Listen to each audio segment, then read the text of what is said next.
మనసుకు బాధ ఎక్కువైనా పక్కవారితో కూర్చున్న మనకే మనం ఒంటరిగా అనిపిస్తుంది. అందుకే కొన్నిసార్లు ఒంటరిగా ఉండడం తప్పు కాదు. మనసు ప్రశాంతం కావడానికి ఆ ఒంటరితనం అవసరం.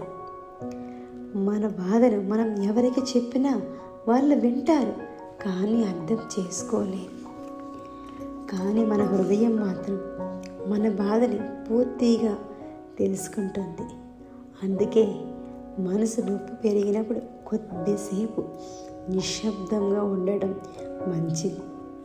కొన్ని కన్నీళ్ళు చెప్పలేని బాధను బయటకు తీస్తాయి.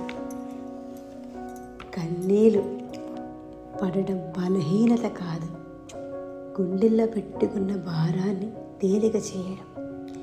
ఒంటరితనం అనేది మన దగ్గరకు ఎవరూ లేరని కాదు, మనల్ని అర్థం చేసుకునే వాళ్ళు లేరని మాత్రమే. అందుకే మనల్ని మనమే అర్థం చేసుకోవడం నేర్చుకోవాలి. జీవితంలో ప్రతి మనిషి ఆగిపోయే రోజు వస్తుంది. కానీ ఆగిన చోట ఏమి నేర్చుకుంటామో, ఎలా ముందుకు నడుస్తామో అదే మన బలం.